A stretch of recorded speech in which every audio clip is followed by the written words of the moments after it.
Howdy neighbor, how is your garden growing? Today what we're going to be doing is we're going to be starting to plan the garden of your dreams. So what I'm going to be doing is taking you through step by step the process that I use to help plan out my garden and that I've used to help others plan their gardens. And in your first step, what you need is you need a couple things to help you along. So you can grab my Wild Floridian garden planner to help you, or just grab a pen, paper, or crayons or markers or whatever thing that you can use to start documenting all these thoughts that are in your head. So let's start with step one. Step one, you may be like me. There's a lot of stuff happening in this head. There are lots of ideas, from plants that you want, projects you want to do, styles that you like. You love that English cottage garden, but oh wait, you saw some really cool pots the other day and it made you kind of feel like you were in Morocco. But then you saw a camellia and you went, I want that and I want to figure out a space for it. But then you saw a jacaranda tree and you thought, wait, where would that fit in my yard? And then, you know what I'm saying? Like, this is what's always going on in my head all the time. So in order to help me kind of quiet it all down, I have to write it on a list. And it doesn't need to be a complicated list. It could be just something as simple like this wish list. You could do a brain dump, brainstorming session. But all the idea is, it's a place of yes. There's no practicality to this list. There's no, but where will you put it? How much does it cost? Do you have the right soil? Do you even live in the right climate? Don't worry about any of that. You're just gonna write down all the things that when you picture your dream garden, this is what you wish it would be. This is what you wish it would look like. You're gonna put that down. Now that you have a wish list, a brain dump, you're gonna set this right here. Step two, we need to think about, why do we garden? Because in order to have a garden of our dreams, it won't be a dream if it doesn't fulfill the emotional need of why we want it. So after having so many conversations with my fellow gardeners, both in person and in my community, I found that there are 5 categories that kind of sum up the main reasons why people garden. The first category, I'm gonna say it's joy. It makes them happy. It's pretty. It just makes them feel good. There's no tangible thing that they get out of the garden. They just walk into their garden and whatever it is, makes them feel good. Could also make them just feel like it's a place of control in a chaotic world. Or on the flip side, it lets them feel like they can let their hair down in a world of too much control. But at the end of the day, it just makes them happy. So the first reason you might be wanting to garden is just joy. The next reason a lot of people say they garden was health. Health kind of breaks down into 2 different ways. One that's kind of external to you and the other one that's kind of internal to you. When it comes to external, this is really like kind of it's the digging of the holes. It's the moving of the mulch. It's just physical activity. And I know when you look at research papers, a lot of people say it's moderate exercise. I'm sorry, have you gardened before? Well, if you garden the way I garden, it can be extreme exercise from moving tons and tons of materials, or it can be very light and little and just putting a little plant in here and a little plant in here. But it gets you off your feet, it gets you outside, breathing fresh air, enjoying, getting a little bit of vitamin D. But on the other side, internal to you from a health perspective, is a lot of people garden because they want to improve their nutrition. Growing fruits and vegetables that are even closer farm to table, because what's closer farm to table than your own little mini farm? It doesn't matter if it's in a container pot or in a giant raised bed, or you have like a whole in-ground system, then you almost look like you're a mini farmer. So many people are looking to get better nutrition by growing their own food. Number 3 reason a lot of people are gardening, and you may be too, is to save money. Now there is the one that a lot of people think about, which is growing your own food so you can cut down your grocery bill, and that can be an excellent way to cut down your grocery bill. But other things people do to be able to save some money is, well, creating a low maintenance landscape so that they don't have to pay someone, or they don't have the money to pay someone to come and maintain it. So this could be anything from converting your lawn from a very high maintenance grass to a lawn alternative, or it could be something like saving on your water bill because you don't have to water as often because you have something like a much more drought tolerant plant. And often overlooked, it could be something like saving money on your energy bill, because one of the best return on investments for decreasing the amount of energy your house uses is plants, through putting in landscape like shrubs or trees to shade your house so that it keeps cooler in the summer, or gives wind breaks and helps insulate your house during the winter. The number 4 reason that a lot of people are gardening is for security. Yes, this can be things like putting up privacy hedges or putting in plants with thorns to keep unwanted neighbors or wildlife out, but also can look like something like food security. Not wanting to be 100% reliant on our food supply chain, or you live off in an area that's a lot harder to go and access food.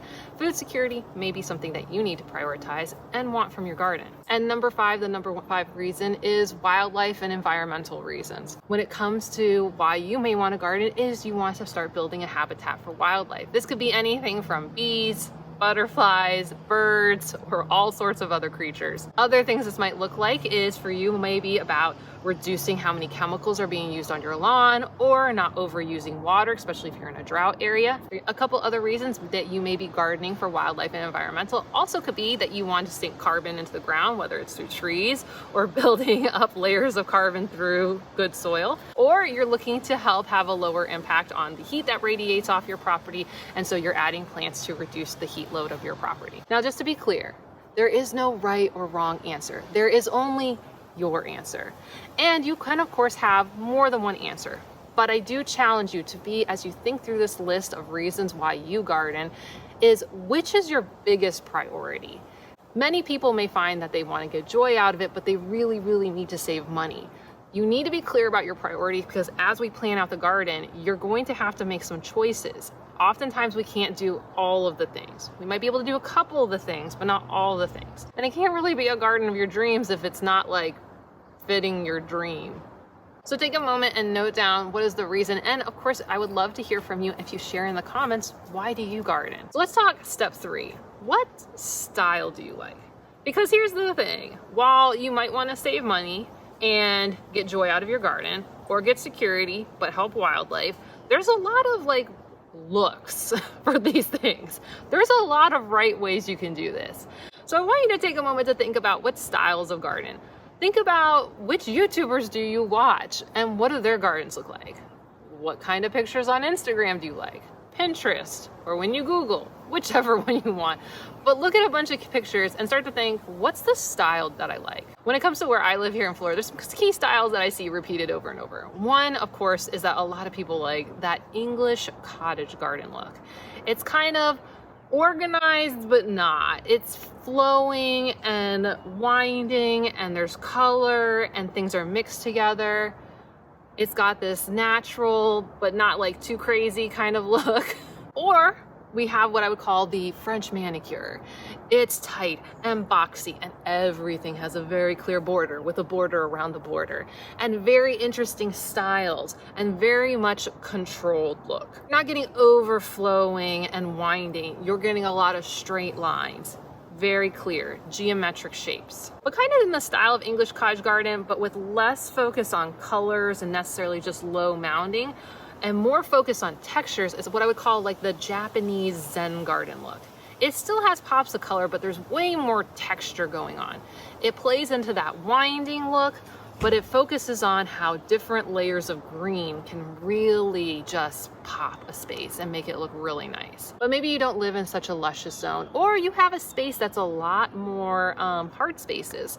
You may integrate something that's more desert chic, a lot more focus on the containers to draw in the color and more visual interest, and supporting some plants versus the plants doing the heavy lifting. I can see this for a lot of places that have droughts, but also people when they're trying to design for pool deck areas, courtyards, where they don't just have space to shove tons of plants, but when they do have plants, how do they make them really pop? And kind of in the vein of the Japanese Zen and the English cottage garden with overflowing abundance is your tropical oasis. Now, kind of playing into that Japanese Zen that focuses on those textures, or the English cottage garden with those wildflowers and pops of colors.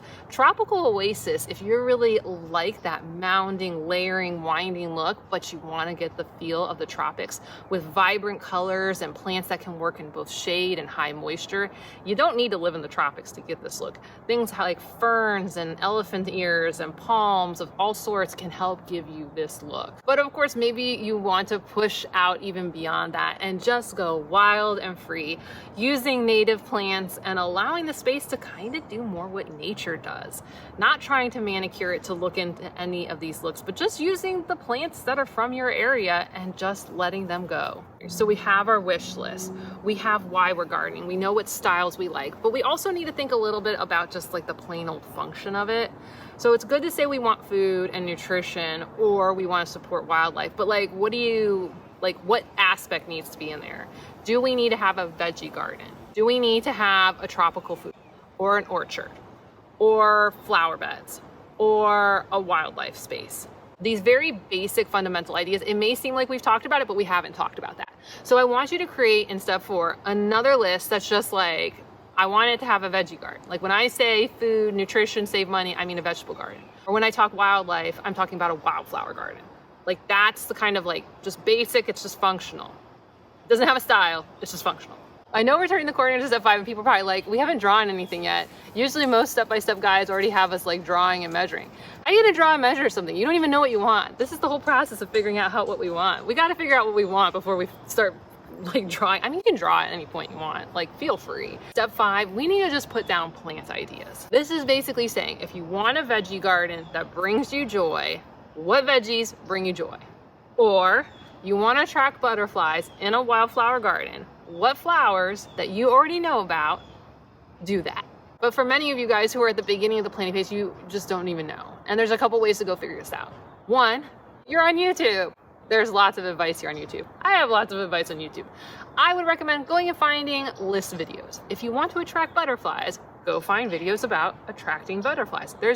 I like to call them the list videos. You know, 10 plants to attract birds, 10 plants to save you money, 10 plants that whatever. You know, you got it. You know why you're doing it. You kind of know what the function is. So if you want to know what vegetables save me the most money, go look up a video on it and then read people's lists, or Google that.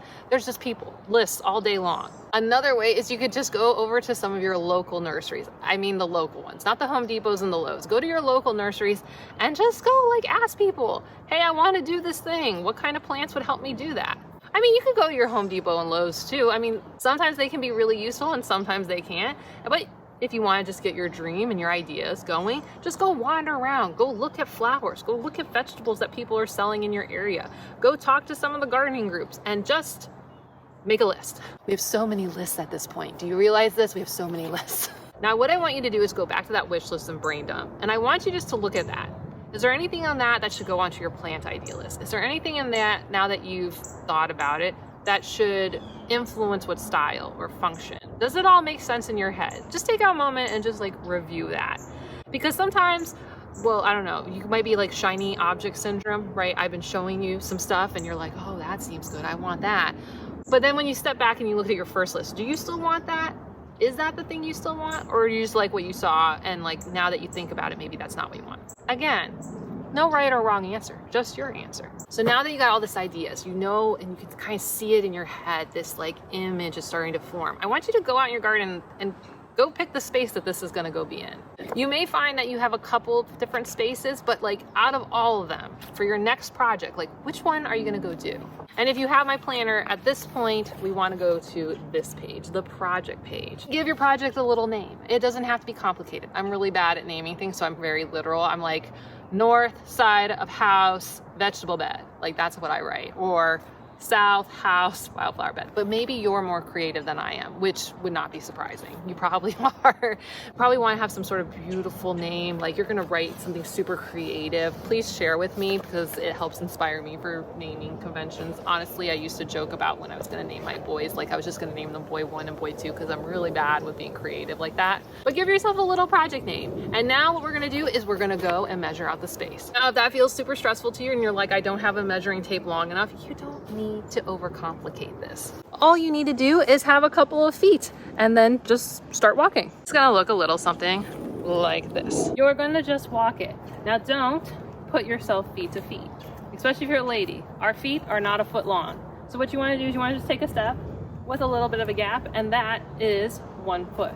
So if my toe starts at the very beginning of wherever I wanna do the project, go 1, 2, 3, and just walk out however far you think the space is going to be.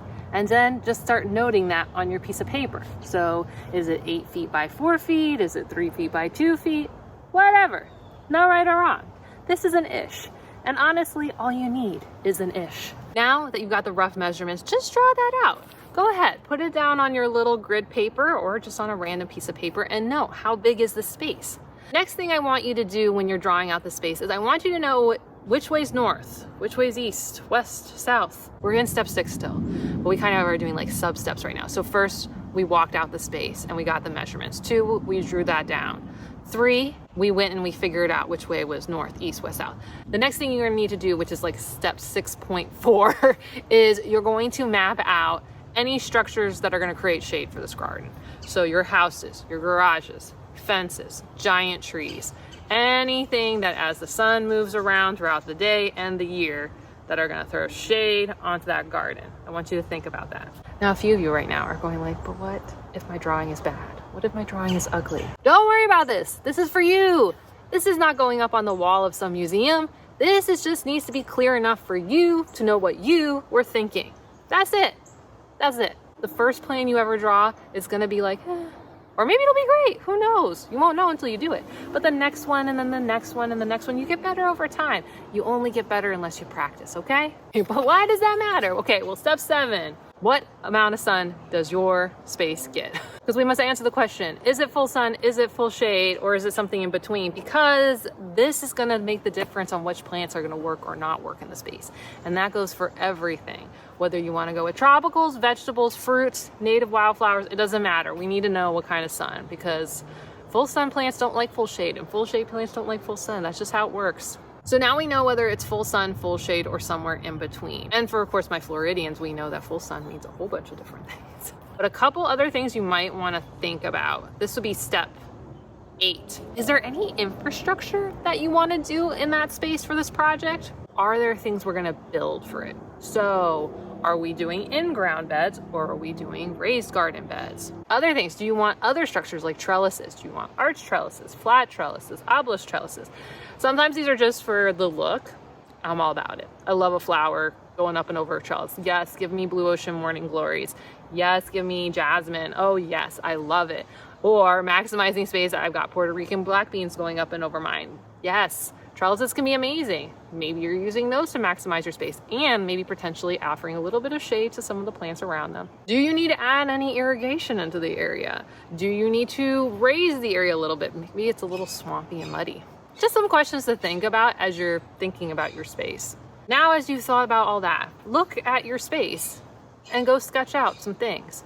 Feel free to use templates online. There are so many people who have like different, like, do you want a square garden? Do you want a triangle garden? Different variations of beds. And go ahead and put any of your major infrastructure in place. And now we need to go and start placing plants.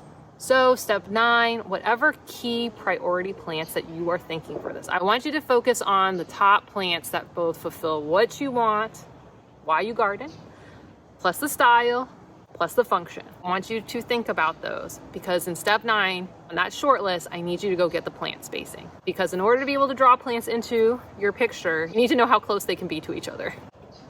That's just, it is what it is. Like you can't have tomatoes 2 inches apart. So I want you to go look up your plant spacing guidelines. For my peoples who have Wild Floridian planner, of course, they know that all the veggie spacing is already listed in here, so they can have that as a quick cheat sheet. And now that you've got your plant spacing listed, yes, go for it. Number 10, just start putting plants in places on your drawing. Taller plants in the back, going ahead and putting layers below. You can, of course, do layers that are like in lines, or you could do them where they kind of do the 3-5 method. So you have something really tall, put 3 of them and then do clumps of 3s in front of them, /5s. You could use arcs. There's a lot of, like I said, there's so many right ways to do this. It just depends. And also remember, as you go through your garden of dreams, experimenting is part of the journey. Now that you kind of have that general stuff down, you do want to go back and double check any plant needs. So you might have all full sun plants, but also make sure some of them might want to be in really dry conditions. Some might want to be in swampy conditions. This is not unusual, especially if you're into native wildflowers like me. You can end up having swamp plants next to like highland plants, and these have different watering needs, and this might be a very bad idea, but sometimes you might want to push the boundary. I do it all the time, but I'm just mentally prepared that some things might die on me. So in step 10, go ahead and make any markings down on what kind of soil needs. Do they need very acidic soil? Do they need different compounds to be getting them in the ground? Also, you might want to note down things like maintenance frequencies, like how often they should be pruned, how often should they be cut back, when you shouldn't cut them back because they're going to flower or fruit. And if you, of course, are using something like my planner, then once you have all this information about your key plants, what you want to do is note in either the season or in the month, what do you need to do for fertilizing, pruning, harvesting in each month. So you know, you don't forget to do the things that take care of your dream garden. Is this all starting to make sense to you, how we went from that original wish list brain dump and why we garden and we worked our way through? If you're finding this a little bit like, whoa, I have a lot to think about, that's okay. Definitely think of this as an iterative cycle process. Go back to your wish list. Remember your why, the function. Go back through your drawing again. Are there other plants?